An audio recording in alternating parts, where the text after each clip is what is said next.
اور نیچے مٹی، اوپر مٹی، دائیں مٹی، بائیں مٹی، آگے مٹی، پیچھے مٹی، مٹی ہی مٹی. اور اس کے بعد پھر اس پر عذاب قبر یوں مسلط کیا جاتا ہے. یہ کسی لیڈر کا قول نہیں کہ مسکرا کر کے بھلا دو، یہ کسی مولوی کا کہنا نہیں کہ شک کر سکو، یہ اس رسول کا فرمان ہے جو زمین پہ بیٹھ کر عرش پر نظر رکھتا ہے. یہ اس رسول ہاشمی کا فرمان ہے جس کی نگاہ سے خدا کی ذات نہ چھپی، اس کی نگاہ سے قبر کی بات کیا چھپ سکتی ہے. وہ عالم ما کان و ما یکون رسول جسے اللہ نے معلم کائنات، معلم انسانیت بنا کر کے مبعوث فرمایا، اس رسول کا فرمان ہے کہ ابھی قبر کی تاریکی چھٹتی بھی نہیں ہے کہ انسان پر عذاب قبر یوں مسلط ہوتا ہے کہ انسان جن جن چیزوں سے دنیا میں ڈرتا تھا وہ ساری چیزیں اس کی قبر میں بھیجی جاتی ہے جو اس کو ڈرا کر کے دہشت زدہ اور وحشت زدہ کرتی ہے. مثال کے طور پر دنیا میں کتے سے ڈرتا تھا تو کتے قبر میں آ کر اس کو ڈراتے ہیں، چپکلی سے ڈرتا تھا تو چپکلیاں ڈراتی ہے، چوہے سے ڈرتا تھا تو چوہوں کو بھیجا جاتا ہے اور وہ اس کو ڈراتے ہیں. سوچو گلی کے کونے پر کھڑے ہیں اور کتا آ جائے تو ہم دور بھاگتے ہیں. قبر کے اندر جب اس طریقے سے کتوں کو، چوہوں کو، چپکلیوں کو، سانپوں، بچھوؤں کو جب مسلط کیا جائے گا تو اس 2 گز زمین میں جہاں پر کروٹ بدلنے کے لیے جگہ نہیں ہے وہاں سے کہاں بھاگو گے؟ چیخو گے آواز کہاں تک پہنچے گی؟ چلاؤ گے آواز کہاں تک جائے گی؟ مسلمان تو کتنا نادان ہے، تجھے اللہ نے محمد الرسول اللہ جیسا نبی عطا کیا، تجھے اللہ نے قرآن مقدس جیسی کتاب عطا کی، تجھے اللہ نے اللہ اکبر ہدایت یافتہ بندوں کا دامن عطا کیا اولیاء کرام کا، لیکن تو نے دنیا دنیا دنیا اور دنیا کی موج مستی میں اپنا وقت ایسے گزار دیا کہ تو نے آخرت کی کوئی فکر نہ کی، قبر کی کوئی پرواہ نہ کی. ہاں اگر تجھے وقت ملتا تو تو گناہوں میں ڈوب جاتا. تو نے آخرت کے لیے کیا کیا؟ تو نے قبر کے لیے کیا کیا؟ اللہ کے پیارے حبیب غیب داں نبی صلی اللہ علیہ وسلم فرماتے ہیں مردہ اسی سے ہراساں ہوتا ہے، پریشان ہوتا ہے کہ اس کے پیر کی طرف سے عذاب آتا ہے، اس کے سر کی طرف سے عذاب آتا ہے، اس کے کانوں کی طرف سے عذاب آتا ہے، اس کے ہاتھوں کی طرف سے عذاب آتا ہے اور چو طرف سے عذاب آ کر کے اس کو اپنی لپیٹ میں لے لیتا ہے. اللہ کے پیارے حبیب غیب داں نبی صلی اللہ علیہ وسلم فرماتے ہیں حال یہ ہوتا ہے کہ اگر اس نے ایک وقت کی نماز کبھی جان بوجھ کر جاگتے میں قضا کر دی تھی، چھوڑ دی تھی، تو ایک وقت کی نماز چھوڑنے کے بدلے میں اس پر 99 سانپ مسلط کیے جاتے ہیں، جس میں سے ایک ایک سانپ کی طاقت کا عالم یہ ہے کہ اگر وہ کسی پہاڑ پہ ڈنک مارے تو پہاڑ ریزہ ریزہ ہو جائے، اگر وہ دنیا میں پھنکار دے تو اس کی پھنکار کی گرمی سے دنیا کے سارے انسان مر جائیں. ایسے 99 سانپ اس مردے پہ مسلط کیے جاتے ہیں. اس کے بعد ایک فرشتہ جو آنکھ سے دیکھتا نہیں، جو کان سے سنتا نہیں، جو زبان سے بولتا نہیں، گونگا بہرا اندھا فرشتہ اس پہ مسلط کیا جاتا ہے اور نماز چھوڑنے کی وجہ سے صرف ایک گوزا جب وہ اس کے وجود پہ مارتا ہے تو وہ ایسے پس جاتا ہے جیسے چنے پہ ہتھوڑا مارنے سے چنا پس جاتا ہے. رات کے 2-2, 3-3 بجے تک جگ کر کے نماز فجر ترک کرنے والوں ذرا اس چابک اور اس گوزے کا تصور کرو، سوچو اور غور کرو کہ کیا یہ نازک وجود، یہ چھوٹا سا جسم کیا اللہ کے عذاب کو برداشت کر سکے گا؟ کیا رب تبارک و تعالیٰ کے عذاب کو برداشت کر سکے گا؟ نہیں اور ہرگز نہیں. تو پھر یہ رنگریلیاں کیوں ہیں؟ یہ طبیعت کے مطابق زندگی کیوں ہے؟ یہ گھروں پہ لگے ہوئے تمہارے اینٹینے، یہ اینٹینے نہیں، یہ ایریل نہیں، یہ جہنم کے سامان ہے.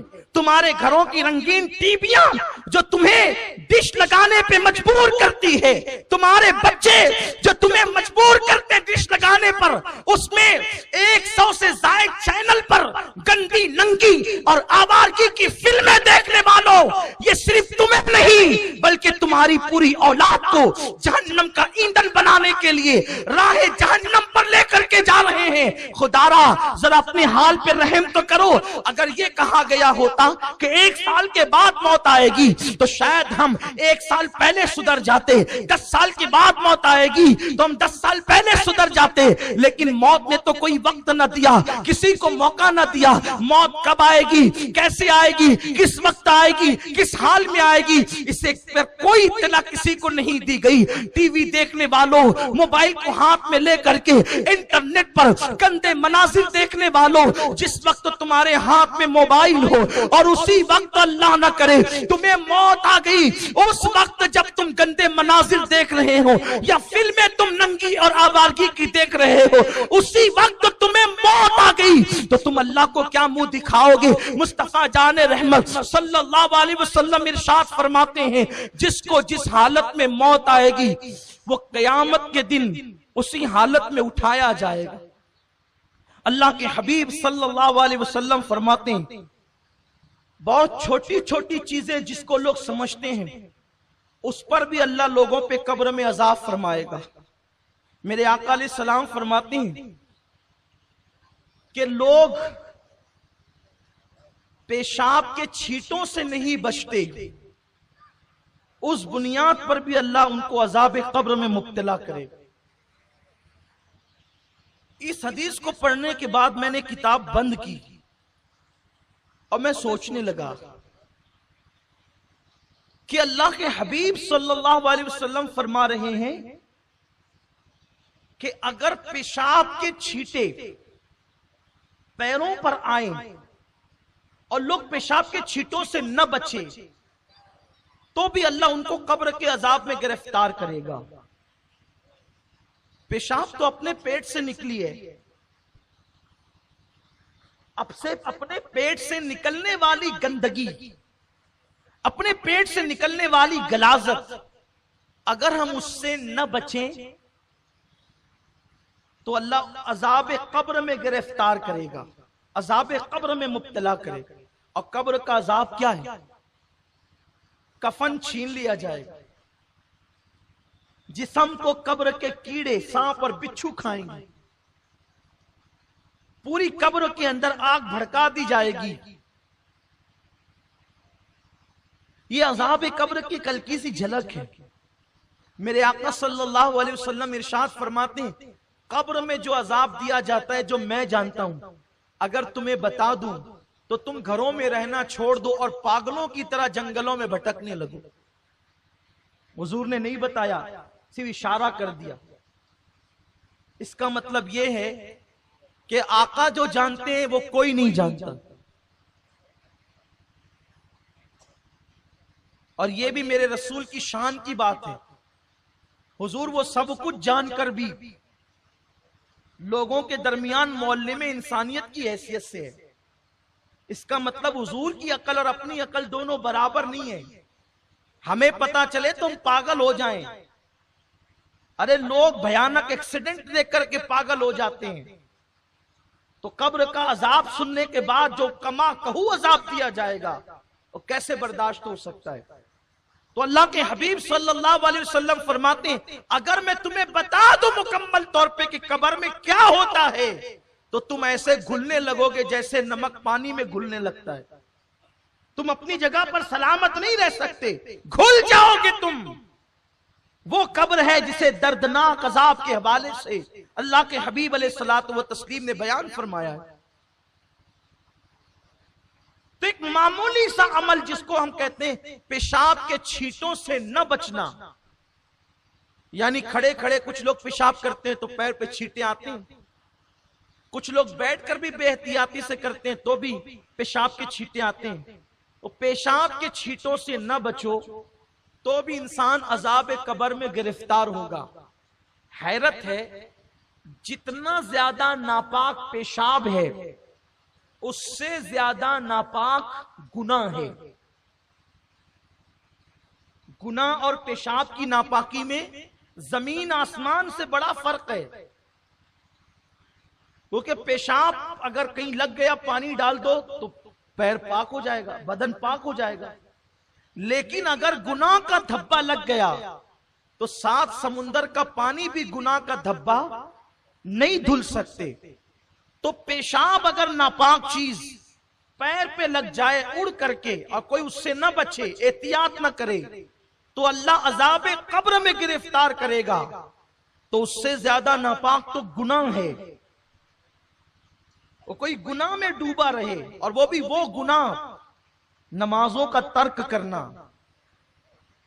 جوا کھیلنا، تاش کے پتے کھیلنا، محلے کی لڑکیوں پہ بد نظری کرنا، پڑوسیوں کے حقوق دبانا، غصب کرنا، ایک دوسرے کے حقوق ادا نہ کرنا، ماں باپ پہ ظلم کرنا، ماں باپ پہ زیادتی کرنا، بیوی پہ ظلم کرنا، بیوی پہ زیادتی کرنا، اولاد کا حق ادا نہ کرنا، کتنے بڑے بڑے جرائم ہیں. اس سے بچنے کی کیا صورت ہے؟ اور ایک اہم بات، پیشاب اپنے پیٹ کی غلاظت ہے، وہ نکلی اور پیر پہ پڑی اور ہم اس سے نہ بچے تو عذاب قبر میں گرفتار ہوں گے. اور جتنی زیادہ ناپاک پیشاب ہے اتنا ہی ناپاک شراب بھی ہے. دونوں کی ناپاکی برابر برابر، یعنی کہ پیشاب کا پینا اور شراب کا پینا دونوں ایک ہے. یہ میں کوئی لطیفہ نہیں کہہ رہا ہوں، میں آپ کے سامنے اس کی شرعی حیثیت بیان کر رہا ہوں کہ شراب اسلام میں اتنی ہی ناپاک مانی گئی ہے جتنا کہ پیشاب ناپاک ہے. تو مجھے بتاؤ، اگر پیشاب کے چند چھینٹے بدن پہ لگ جائیں تو انسان اللہ کے عذاب پہ گرفتار ہوتا ہے.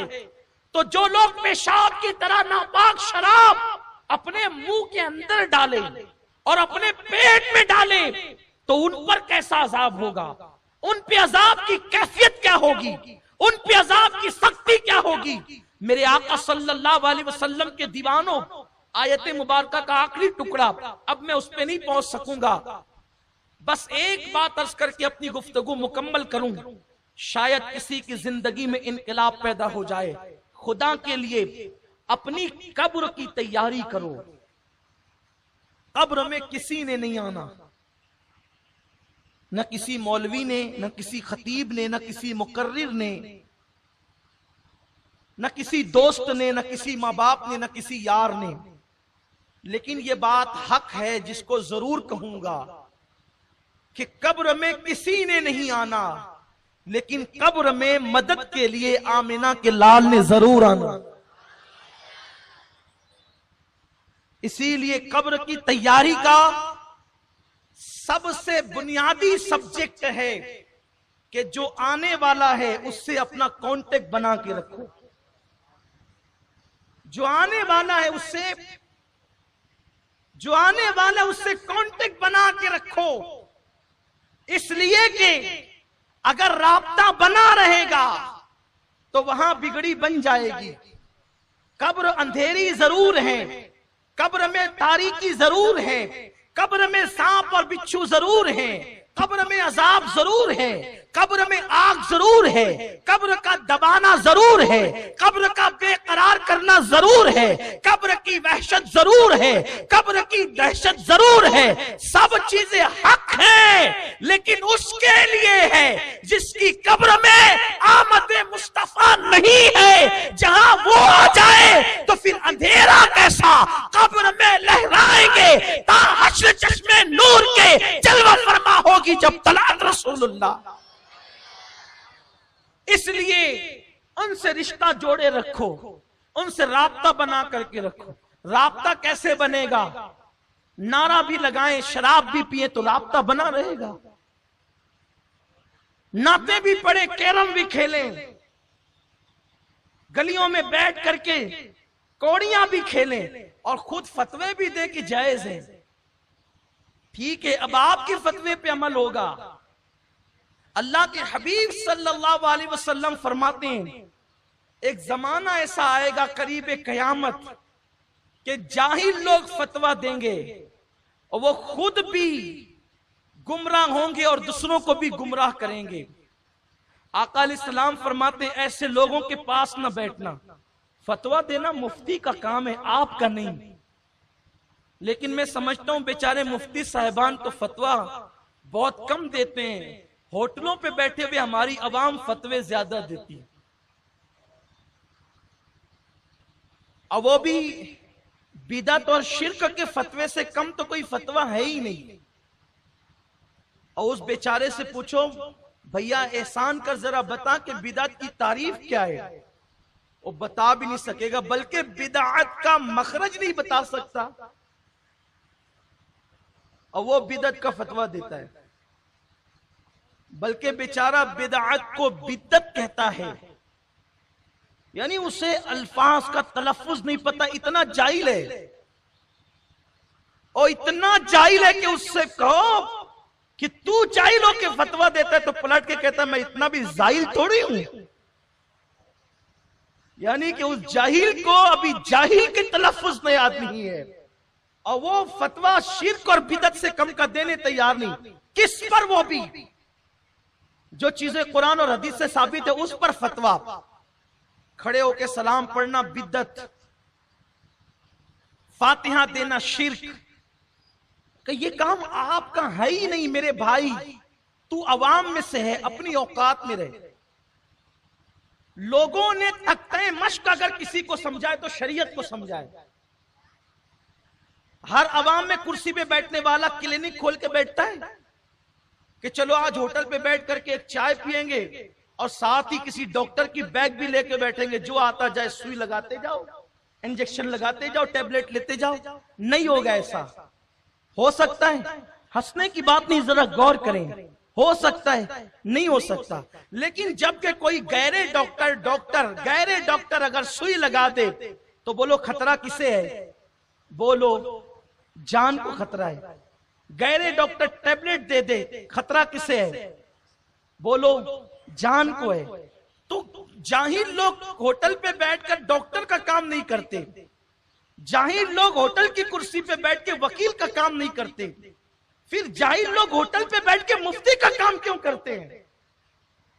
اگر جاہل ہوٹل پر بیٹھ کر کے ڈاکٹر کا کام کریں تو جانوں کو خطرہ ہو جائے، اور جاہل لوگ ہوٹلوں پہ بیٹھ کر مفتیوں کا کام کرے تو پھر جان کو نہیں ایمان کو خطرہ ہو جائے. اس لیے اور سنو، مفتی کون ہے کس سے پوچھا جائے؟ ہر ایک کے نام کے ساتھ جو مفتی کا ٹائٹل ہو وہ تھوڑی مفتی ہوتا ہے. ورنہ ہم نے تو کشمیر میں ایک عورت کے ساتھ مفتی کا سرنیم پڑھ کے میں نے ایک ساتھی سے کہا یار یہ عورت کتنی خوش نصیب ہے کہ مفتی بن گئی. تو میرے ساتھیوں نے ہنس کر کے کہا سید صاحب وہ مفتی علم کے اعتبار سے نہیں ہے بلکہ اس کا سرنیم ہے. میں نے کہا یا اللہ، مفتی بھی سرنیم ہوتا ہے؟ تو ہر ایک کے نام کے ساتھ ٹائٹل مفتی کا لگ جائے، علامہ کا لگ جائے، مولانا کا لگ جائے، اس سے نہیں پوچھ سکتے فتویٰ. قرآن سے پوچھو فتویٰ کس سے پوچھ سکتے؟ تو قرآن کہتا ہے فَاسْأَلُوا أَهْلَ الذِّكْرِ إِن كُنتُمْ لَا تَعْلَمُونَ. انہی سے پوچھو جو اہل ذکر ہیں.